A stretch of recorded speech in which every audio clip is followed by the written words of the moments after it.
Hi everyone, John Michael Coppola here, and welcome to the Chicago Theater Makers Podcast. I'm so excited to welcome you to our very first episode featuring two of my favorite people. That's right, this first episode is a 2-for-1 special. They are a husband and wife director-choreographer team who have been seen on Broadway and national tours, but since 2013 have made Chicago their hometown and their creative home base. Justin Brill is an actor, singer, dancer, and educator, currently assistant professor of theater arts at Illinois Wesleyan University. Shanna VanDerwerker is an actress, singer, dancer, and choreographer, and one of Chicago's most well-loved and well-respected dance teachers. They both offer group workshops and private coaching, and while they do occasionally work on separate projects, here in Chicago they are lovingly referred to as Team VanDerBrill. I hope you'll enjoy my conversation with my good friends Justin Brill and Shanna VanDerwerker. And now, top of the show. Justin and Shanna, welcome. Hi. Thanks so much for being my first guests on my podcast. I'm so excited. Thanks for having us. Yay. You bet. Well, I know you guys, of course, but let's please introduce each of you to our guests. Let me know where you guys are from. And since we are a theater podcast, tell me what your first theater experiences were. Ladies first. Oh, okay. Hi, I'm Shanna VanDerwerker. I am from Washington, D.C., and I've lived in Chicago for 13 years. You want it on my whole history? No. Just like where you were and where your first experience was. We'll get to it. We'll get to more. Sure. So I've lived here since 2013. I went to college in Pittsburgh. I went to Point Park. From there, I moved to Disney World, and then I moved up to New York. Then I went out on tour for 5 years, and that landed me here. And my very first theater experience that led me to do this was seeing Cats at the National Theater when I was a little squirt, and it was the first national tour of Cats. Which cat did you want to be?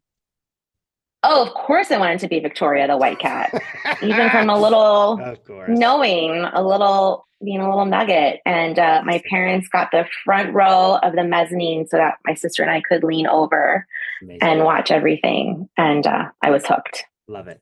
How about you, Justin? Where are you from? I was born in Baltimore, raised in Annapolis, Maryland. Shanna and I moved here together, so you already got that part of our story. Yeah. But growing up in Annapolis, for kind of a relatively small town, we had a lot of community theater. And so when I was in 5th grade, there was an audition for a production of Pinocchio, the musical. And that was my first audition, my first theater experience of being in a show. And sort of from there, my appreciation and my love for theater grew. I'd always had a musical family. My grandfather played the violin and I played the violin growing up. And pretty much everyone in my family was musically inclined or a great music appreciator. So there was that connection of music and culture that led for me down the path of being involved in theater starting around 5th grade. Oh, okay. So from those first theater experiences, it's pretty safe to say you both wanted to do it from the jump, right? Or were there any other influences? Yeah. Like when I was growing up, I thought, oh, maybe I'll be an auto mechanic or maybe I'll be a chef, because those are two things that interest me at a young age. But then theater always had that final sway. So you guys, same for you, or? I think for me, it was something that, because I was put in dance at 3 years old, and my parents tried to put me into other activities, and I am a Virgo through and through. So if I don't get something right away, I'm not doing it. But dance was the one thing that I stuck with, and I wanted to do the work. I wanted to get better, and I just couldn't. I hate when kids say, I can't imagine doing anything else, but I literally could not imagine other things. I tried to, because I knew even younger, I knew that this was hard.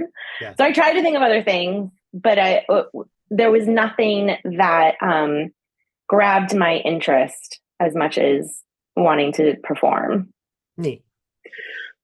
See, I always wanted to, when all of us kids were the same, like size, height wise, I was very good at soccer and baseball. And then when everybody else grew, and I stayed relatively the same.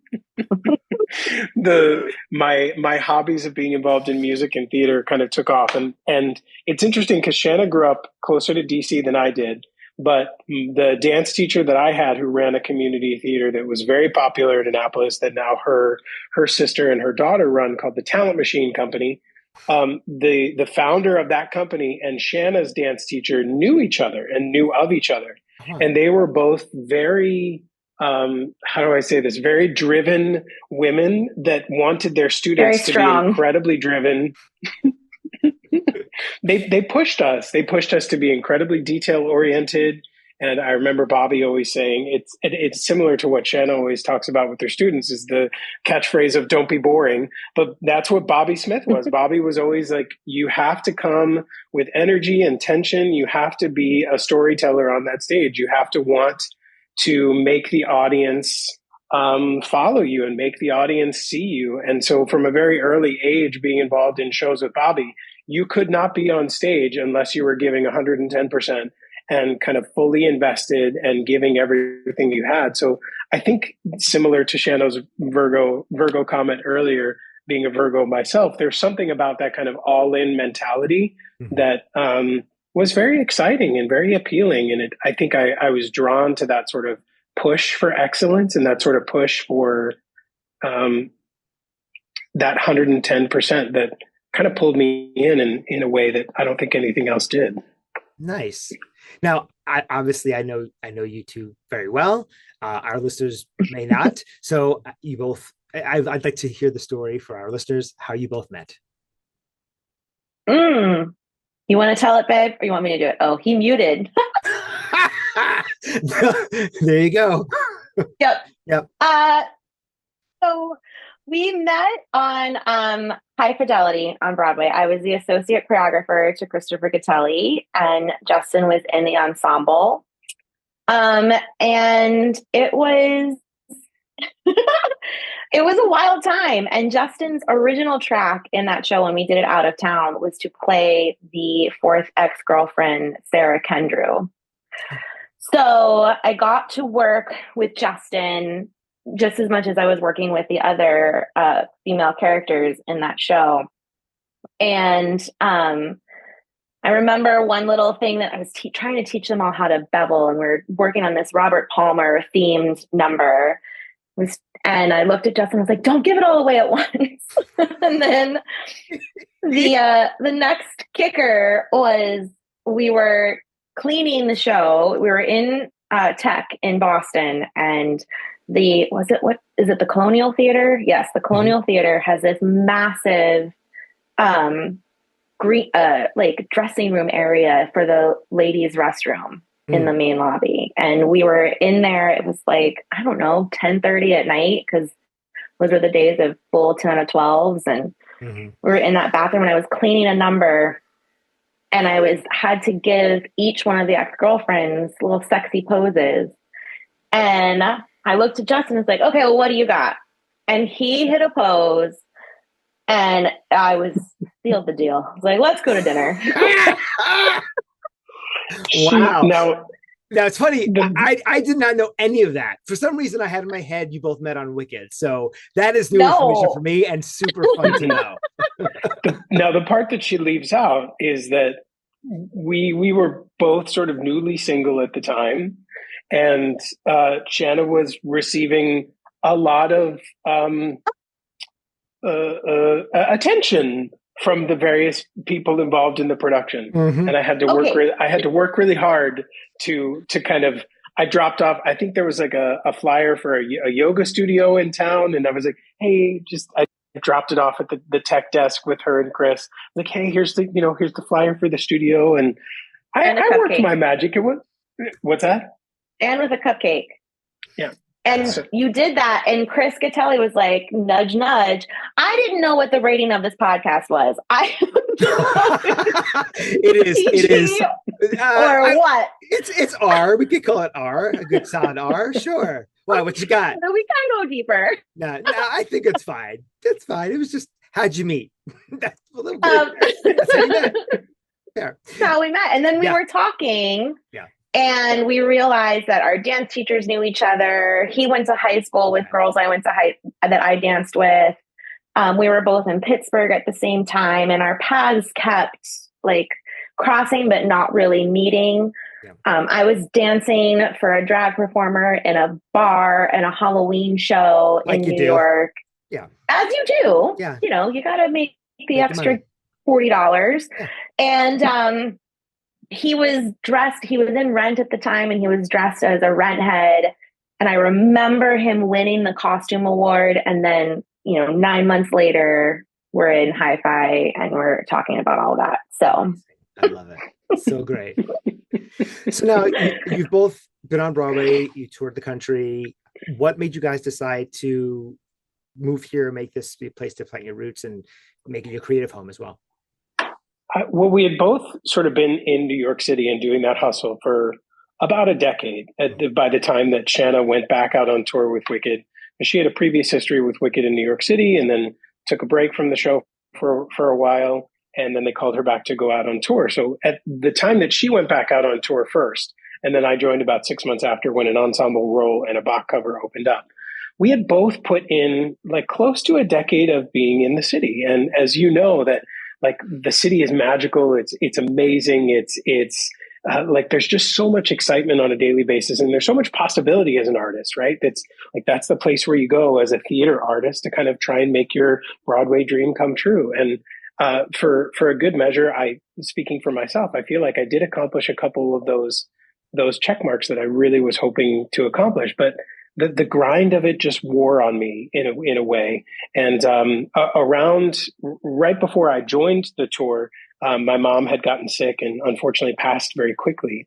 And that sort of family shift, when you have a big life event like that, it just forces you to sort of reevaluate your perspective and reevaluate how you're spending your time and where you're spending your time and what you're pushing for, and like where do your dreams come from, and what do you perhaps sacrifice in chasing your own dreams in terms of family or relationships and things like that. And I think that for all the magic that New York City is, it's a tough place to live sometimes, and it can be very draining. And I think we both had that eye of like, all right, what else is out there? And I had passed through Chicago doing our out of town run for All Shook Up. And Shanna had been there previously with filling in on Wicked. And it's a city that has an amazing theater community. There's an amazing population of artists here. And we both had also started to dip our toes into the world of teaching. I had become a teaching artist with the various thespian festivals around the country and done teaching workshops at the International Thespian Festival for high school theater students. And there was something about teaching that I really loved and really enjoyed. And I knew that there was a lot of educational opportunity in Chicago as well. And the final component was to, it seems kind of superficial, but it was very apparent at the time. We were on tour for a couple of years. We had given up the place that we had lived in Astoria, and we were looking to buy a place. We were both on a national tour contract. We were both making as much money as we could be making as a theater artist, that Broadway National tour contract. Oh, yes. And we were looking at buying a place in Queens, and we were looking at this like condo building that was like 500 to 700 square feet, and it cost an astronomical amount of money. And we didn't even get approved to move into the next stage of trying to buy it. And at the very same time, two friends of ours that used to own the house where we currently live posted on Facebook that they were selling their house. And it was just like a little ping from the universe being like, hey, look over here. And what they were selling their house for was less than half of what we were trying to buy this 1-bedroom apartment in Queens. Yeah. Wow. So that last piece was sort of with like, I think we were in Peoria with the show at the time, and we decided to come. That was, we were in Seattle. We had just left LA and we were up in Seattle, and when Jeremy had posted, and then we came through to visit to check on the house when we took a vacation in Denver. Yeah. Wow. And it's funny that Jeremy, the previous owner, Jeremy and Steve, they were in the Wicked company in Chicago. So this is literally the house that Wicked built. That and maintained. Is amazing. Yeah. Yes. And gets It stays in the Wicked family. I love it. It does. Yeah. So you were both actors for many, many years, actors, singer, dancers, and now you're also director choreographers here. Tell me a little bit about your favorite part of the creative process from either side of the table for each of you. Shanna, why don't you go first? Sure. Gosh, what's my favorite part? I saw this question. I was like, what is my favorite part? My first thing to say is I love tech rehearsal because I love seeing all of the things come together. And like the stuff that we've been stewing on for however long we've been prepping the show. Like I did 9 to 5 last year and I was prepping that show for easily a year. And then to see it go from these ideas and these thoughts and these and the research and the steps, and then watching it get onto the humans and then brought into the space, and then the final product is never what you initially thought. And it's really cool that way. And you just learn so much. And I just love seeing the design elements land in with the steps that I create or the blocking that we give or the direction. That's, I think my very, very first favorite part. Nice. Yeah. I could see that because it's the first real visual of it all coming together. And I know it gives me butterflies when I first see it, because you're like, oh, we did it. Like not only did my work do it, but your work did it and your work did it. And look at what we created. I agree with you on that for sure. Yeah. What about you, Justin? Do you feel the same, or you have something else you want to add? I do. Yes, and to that. Also, I love investigating the story. Like, what is the story that we want to tell? What is this story about? What is the story of this play or this musical or this scene?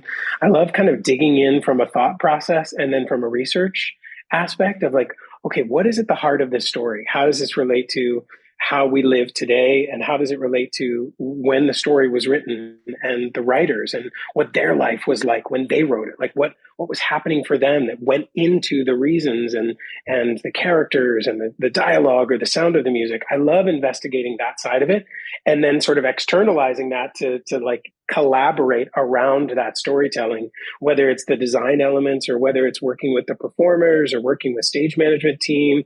It's once you have that idea of story, I love conversing with the collaborators of like, all right, well, what did you see in this part of the story? Or how do I'm seeing this thing in terms of research. How can we put this forward on stage? And you mentioned this idea of community a couple times, or like this, like the world of Chicago artists, that community aspect that is involved with both storytelling and collaboration is something that's really special being on the other side of the table. I think when you are a singular entity in a show, when you are an actor or when you're playing a singular role like that, I think sometimes it does become a little myopic, and it has to be, because you're sort of focused on the thing that you're doing, and sure, you're up here and you're external with everybody else in the space. When you're behind the table, it sort of forces you to be, you have to be a little more wide in terms of your focus and in terms of your awareness and in terms of, especially if you're a director or choreographer or stage manager in that way, you really have to be a connector of sorts. You have to build community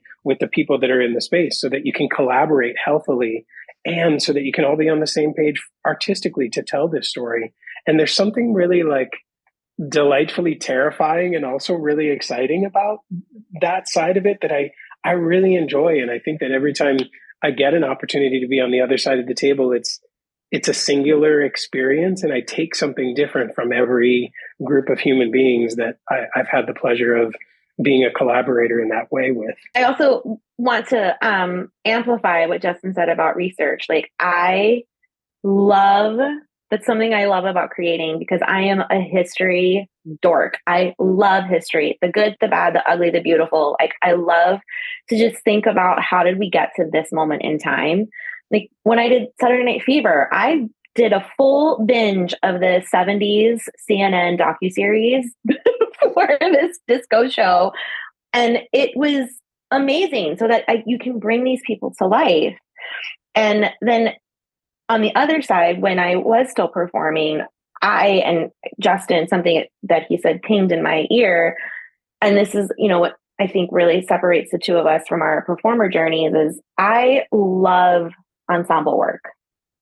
I've always done ensemble. I've never ever wanted to be more than ensemble because I love ensemble work. I get to be so many different people in one story. You know, from Wicked being a crazed lunatic mobster to a shiz student to a fancy Emerald City person to a monkey.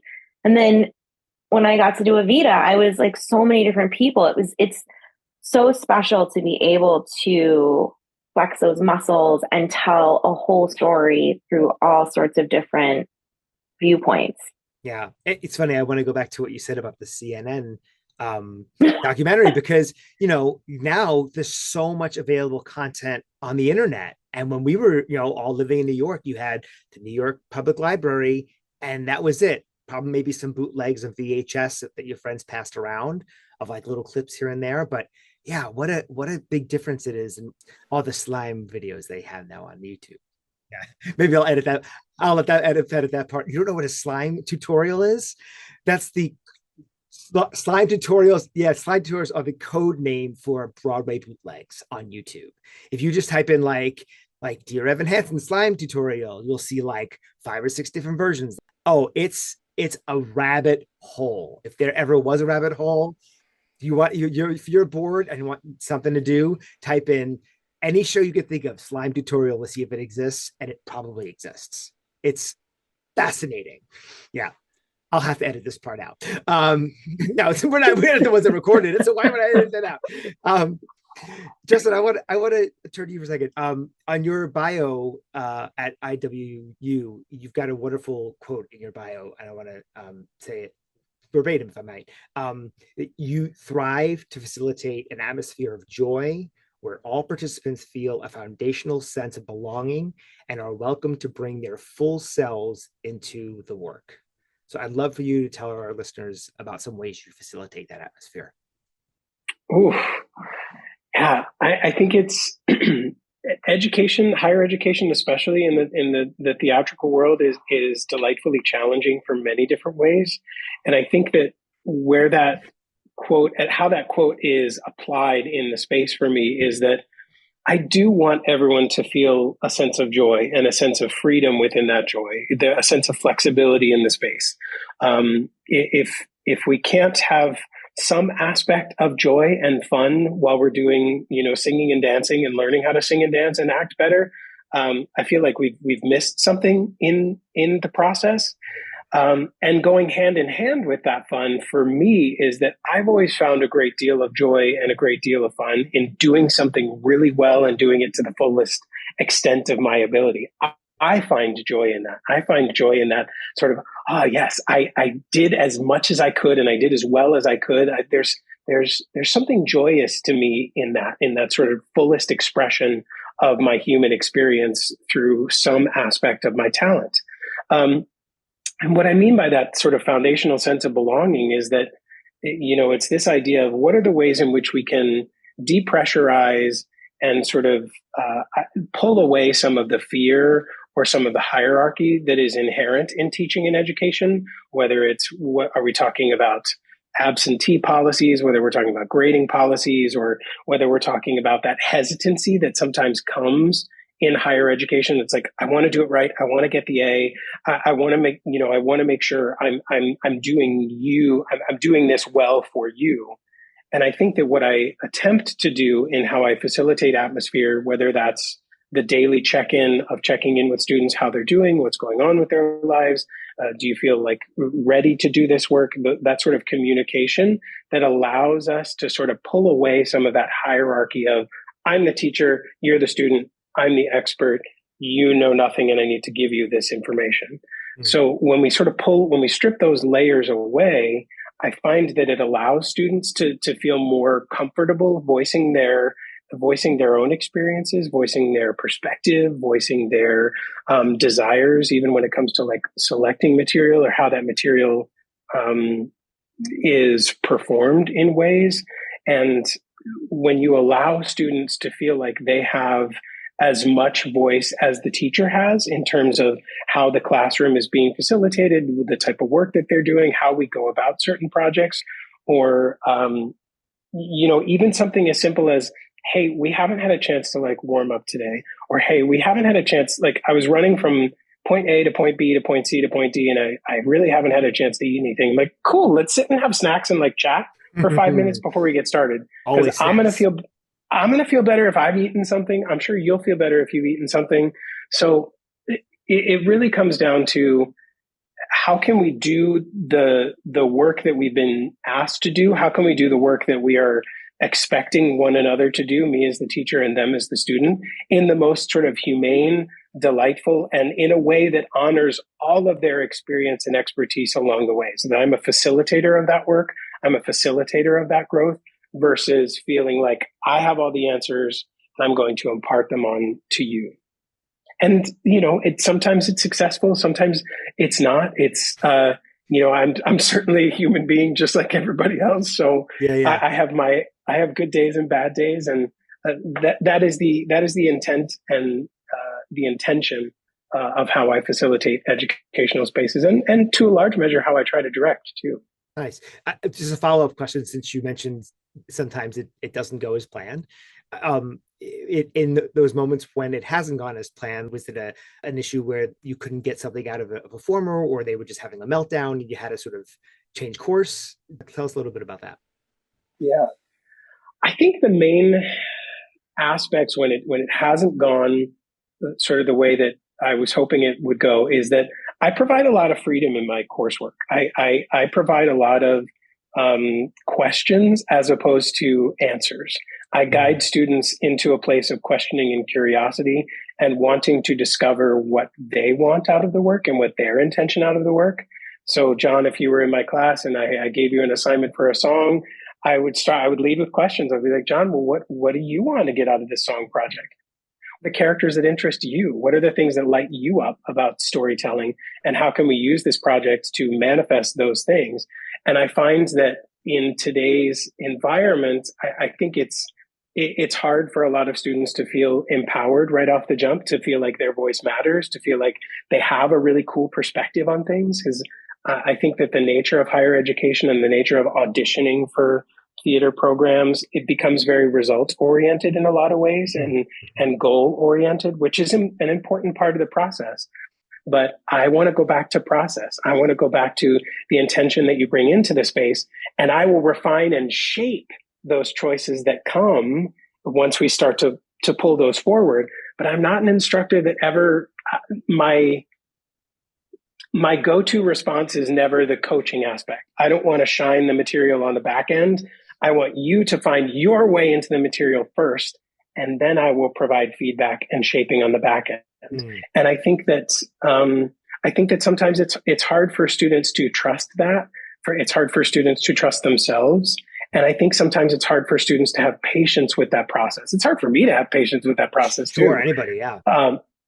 But ultimately, the intention is that when a student leaves my space, they feel more empowered, that when they're in a situation where they have to prep an audition in a day, or they're in a show where the director might not be giving everything that they need. There's an acting teacher named Ben Mathis who runs an acting studio called Crash Acting Studio in LA. And he's got this great philosophy that I think I get it from Ben Mathis. I might be mixing my metaphors, but I dig his philosophy about acting training. And he said something about, I want to create actors that are director proof.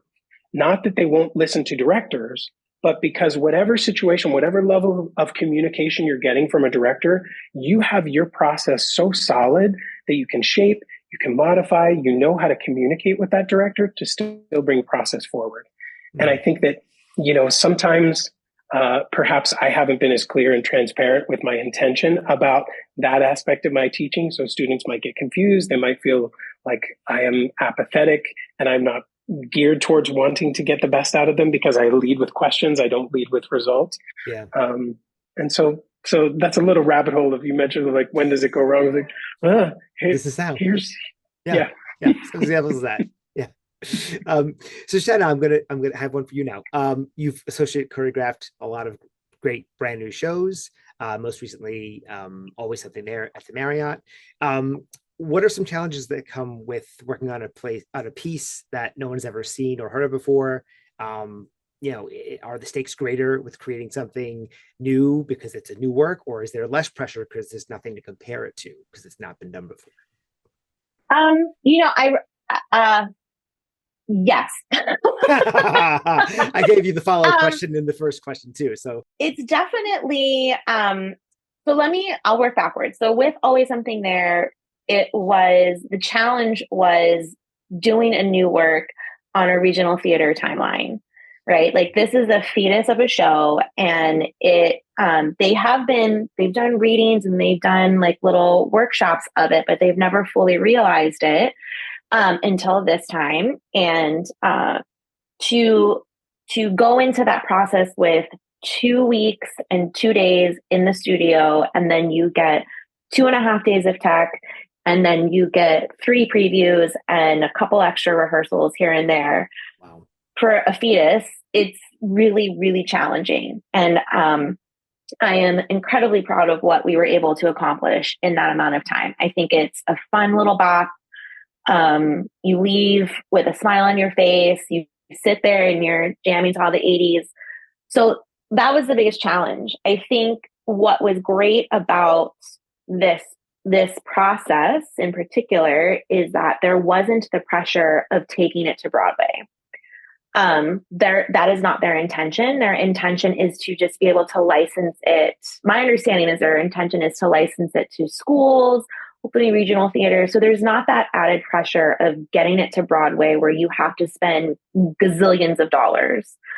So that helped us breathe. It helped us breathe a little bit.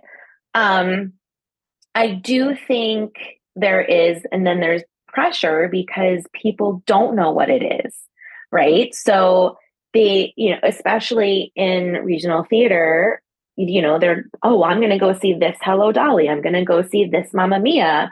Always Something There. What is that? And not a lot of, I'm hoping more so, but I don't think a lot of, your stereotypical suburban theater goers are interested in new work. I could be wrong. I hope to goodness that you get a bunch of emails that said Shanna is a complete liar. We totally want new shows. But there's this pressure of we don't know what that is, so why would I go see it, right? Yeah.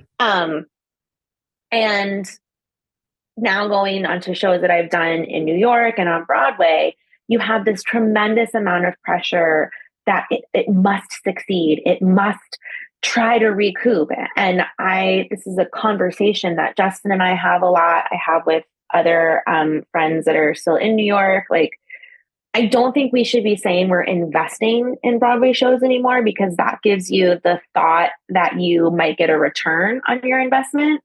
And we should just make theater, right? Like, just give the money to make the theater, right? Bravo. Because it's nearly impossible. And how do you bring costs down? Because you have to pay the actors and the crew and the designers and everyone involved. You have to pay them what they're worth.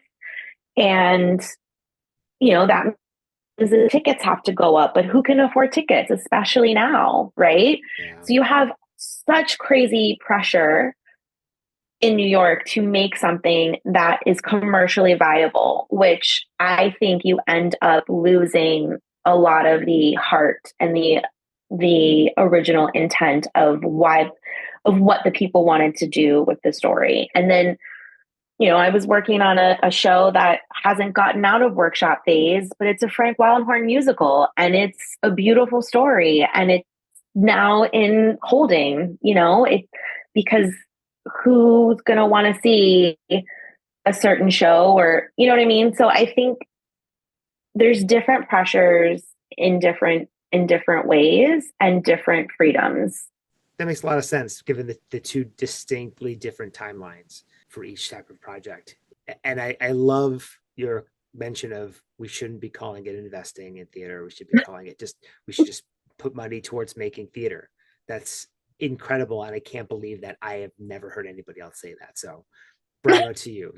You're a genius among people. Yes. Well, thank you. Of course. In your collective opinions or individual opinions, what is a singular trait or strength that people need to have in order to succeed in the theater?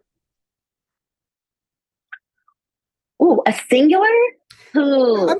If there's more than one, you could throw more than one out into, to answer the question. Totally fine. I am going to say versatility and resilience. Love. You've got to have this. I mean, and when we were coming up, they told us the same thing, right? Like, it's nothing new. You're going to be told no way more than you'll ever be told yes. And that's half the gig. Over half the gig is being told no and then going out and doing it again, right? Like, no other industry has you going out for jobs while you already have a job, because your job is going to end and you just keep doing it. And it's just this pattern, right? And now the more versatile, I mean, it was important to be versatile when we were coming up in the early aughts. But the late 1900s. That's right. The late 1900s, the early aughts. But now it's even more important because, the ensembles are smaller, right? And they're expecting the principals to be able to do all of the things. I had a student several years ago in my dance class say, well, I'm just going to be a principal. And I was like, no, okay, good for you. You could be a dancing principal, right? Like, they want people to do all things and now you can't even be a triple threat. You have to be a quadruple threat and play 42 instruments. Mm-hmm. Yeah. 42? Sure. Yeah. My two words go to curiosity is the first one. Like, I think that you have to be curious about art and artistry and the industry. You have to be curious about yourself and your abilities, which involves sort of letting go of ego in a lot of ways. You have to be curious to, how can I continue to improve my strengths? And how can I be curious about the places where I'm not as strong? And how can I be honest with myself in that curiosity and engage those places? And I think the curiosity is a great way to think of sort of, sometimes we talk about artist ego or ego, and that can get like a sticky place for folks. But if we talk about curiosity, I want to be curious about this work. I want to be curious about how my path as a creative artist can manifest. And that can mean that it leads you down many different paths, right? I think that, Shanna, you mentioned versatility, and I like to think of that as like, what are all of the different ways that my artistry and my brilliance as a human being can manifest in a way that is potentially viable as an economic source, but also just like makes me feel good as a human. And then I'm engaging myself as a storyteller. So that sort of curiosity is one. And then the second thing is intentionality. What are you doing on a daily basis? What are you doing on a weekly basis that allows your humanity to engage with your artistry? And then when you get into a room, when you get into a space, are you approaching that audition? Are you approaching that rehearsal process? Are you approaching how you create content on social media?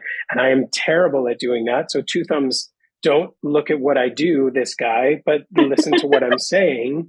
But intentionality in how you are approaching the industry is super important. So it's intentionality with your artistry and it's intentionality with your industry. It's not just putting the scatter shot of emails out there to everyone saying, hey, can I assist you? Hey, how do I get in your show? Hey, you're a casting director that I've gone in for. What do you think? What's your feedback?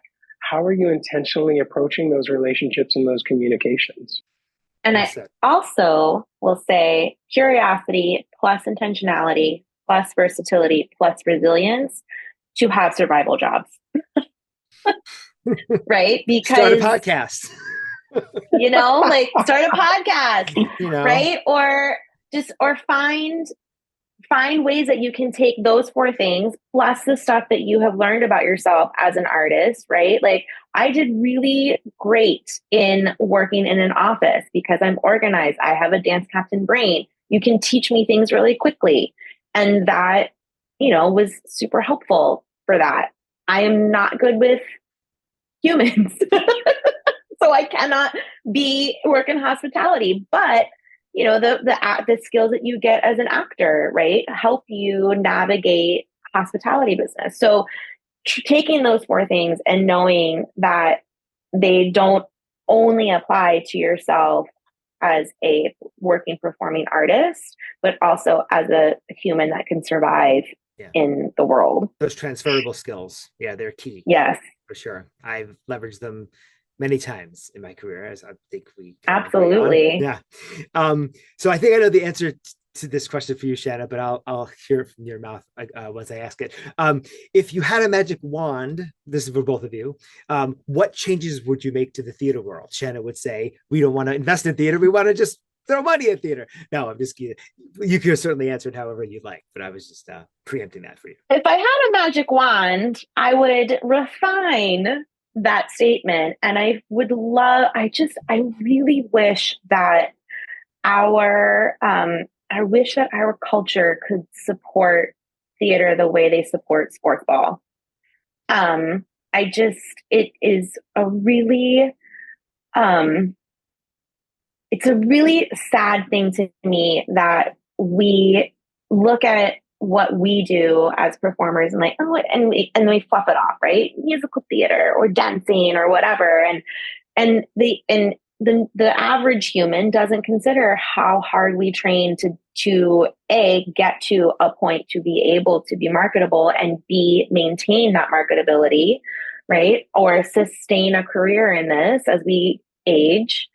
They don't understand, but they sure as heck do understand how, a football player at 35 has aged out and is getting a gazillion dollars to get banged up. Not to knock how hard that is, and Justin loves it when I watch sports ball with him because I have this commentary, but I just don't understand why we can't appreciate what we do and the storytelling and the magic of what we do as much as, or even just a fraction of how much our entire culture, but even before they go pro, now they're doing it in high school. Cause I listen to Justin's podcasts when they're playing, they're throwing money at high school kids and they're throwing money at college kids and college theater departments we're rubbing 2 nickels that aren't even going to exist in a couple of years because they're getting rid of the pennies. Yeah. We're rubbing 2 nickels together to make stuff happen. We're going to be just playing with our fake money. Getting rid of the pennies. That's all we got left. Once those are gone, theater's done. Shanna, that took me out. That's very funny. We always knew she had a funny bone, though. Come on. All right, Justin, what's your magic wand going to do? Man, I co-sign that sentiment too. I think that, when we traveled the Four C Notes, when we did the Four C Notes cruise and we were over in Europe, and I did a couple walking tours off the ship. It's amazing to see when you walk through certain countries and certain cities in Europe that there is government funded theater, there's state sponsored arts, right? And I think that there's really something, yes, there's something beautiful in the struggle of the artist and the artist that is kind of working with no support. But I don't know. I feel like there could be something really magical if an embedded amount of support and appreciation at every level of the educational system was kind of foundational for the arts, like it is with sports. I have a niece and nephew that live in California and they both play sports, and it's fascinating to watch how early in their lives the machine of recruiting and money and how do we get on board with this particular coach, which will lead to recruiting and all of that. And I just wish there was more foundational support from a financial side of things for theatrical education and for theater in general. And the second thing that goes along with that is I think it buys us time. And when we have more time to produce work and collaborate, it takes the pressure off. It allows us to treat each other better. And it allows us to just kind of do the thing for what it was initially intended to do, which is connect as storytellers with other human beings to engage empathy, curiosity, and compassion. And when then there's that level of financial support and appreciation support from audience members and from communities that, go to theater and appreciate it and acknowledge it, I think that just allows the whole process to exhale a little bit. And I think that if there was a little more of exhaling and a little more space with all of it, I think that there would be a lot more magic that could come from it. And I think that we would treat each other a lot better along the way too. I loved both of your perspectives on that. Everybody should have a little magic wand. We should all walk around and change the world with magic wands. I'm not a Harry Potter guy. It's not my genre, but whatever they say when they make the magic wand, there are lots of different things. So we'll end with, what is one Chicago production that you've either been a part of or that you've experienced as an audience member that has been the most memorable for you? I was trying to think about this earlier. There's so many that I guess I will say Justin and I were able to collaborate on a production of Mamma Mia right out of the pandemic for Music Theater Works. And which I saw. That was my first time ever seeing Mamma Mia, by the way. Oh, really? That was my first time ever seeing it. Yep. And no discredits to your production, probably my last. It was one overproduction, but I don't need to see that show again. I love you guys. We love you too. I will say that when was that 21 or 22? 21. And right before we did that, I was asked to do it for a high school theater company out in the burbs. And I was like, ugh, 2 Mamma Mias in a row. Oh my God. And it was the show that I know I needed to work on coming out of the pandemic and all of that Zoom time. And Justin just was so mindful about creating all of the things that he was talking about, creating a space that was collaborative and inviting, and the cast came and everyone was tense because it was one of the first shows that did start rehearsals out of it. And do we wear masks? Do we touch? Do we hold hands? How do we do this? And because he created this wonderful space where everybody could breathe, and we were doing it up at Music Theater Works, which is a very, very low budget theater company for their actors, which means we only rehearse in the evening and for 5 hours on a weekend day. We were finished setting that show and I made them dance. Don't doubt that. But they were dancing and we finished, and we also had lots of conflicts because you can't expect these humans to be able to commit that much time with giving up their regular jobs. We had tons of conflicts. We finished setting that show a week before we got out of that studio. So because it was so beautiful to see everybody breathe and work together and you take the time and you don't waste time, which was really special. And the messaging of that show, of community, of coming together and just having a good time and singing and dancing some ABBA and doing the hustle. And it was really, really special. And that cast was really beautiful. We locked in Veronica Garza before she got super fancy and only can do equity work now.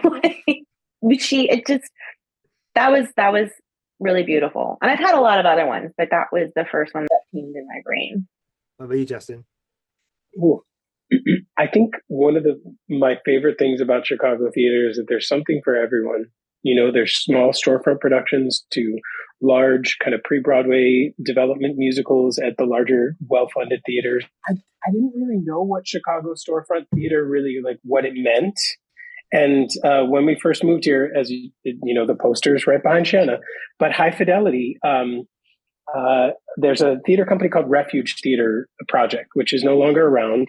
But our dear friend Chris Pazdernick was the kind of artistic director and co-founder of that theater company. And he did a production of High Fidelity that was basically set on the second floor of this space. And it was in this, I can't even remember, were we in West Town? Were we in the West Loop? I don't remember Yeah, it was exactly West Town. Yeah. It's like an apartment.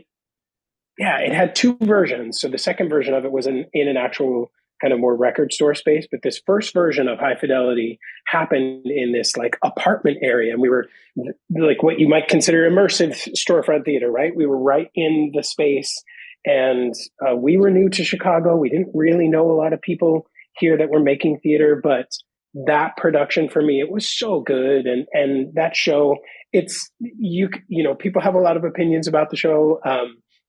There's a lot of the show that's like, okay, I could take it or leave it.